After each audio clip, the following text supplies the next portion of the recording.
Dead எக்ஸாம்ல இந்த question ப்ரீவியஸா கேட்டிருக்காங்க. ஒரு கடிகாரத்துல டைம் காலையில 7 மணி. ஸோ அந்த சின்ன முள் கரெக்டா ஏறிட்டு இருக்கு. அப்ப அப்படியே மூவ் ஆகி 1 மணிக்கு மதியம் 1 மணிக்கு வரும்போது சின்ன முள் எத்தனை டிகிரி நகர வேணும்னு கேட்கறாங்க. அது எத்தனை டிகிரி கோணம் நகர வேணும்னு கேட்கறாங்க.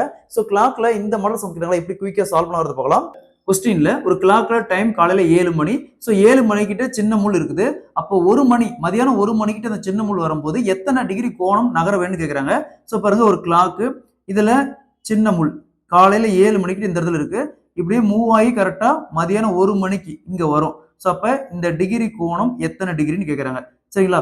எப்பவுமே ஒரு கடிகாரத்தை பொறுத்த வரைக்கும் மொத்தமா 360 டிகிரி. அதாவது ஒவ்வொரு மணி நேரத்துக்கும் 30 டிகிரி. ஒவ்வொரு மணி நேரத்துக்கும் 30 டிகிரி வரும். சரிங்களா? ஒவ்வொரு மணி நேரத்துக்கும் 30 டிகிரி. ஸோ இது எல்லாத்தையும் கால்குலேட் பண்ணீங்கன்னா 30 இங்கேயும் 30 இங்கேயும் 30 இங்கேயும் 30. சரிங்களா? இப்போ பாருங்க 7 மணிட்டு இருக்குது. ஸோ இங்க இருந்து 1 மணி வரைக்கும் கால்குலேட் பண்ணுங்க. 30 60 90 120 150 180 டிகிரி.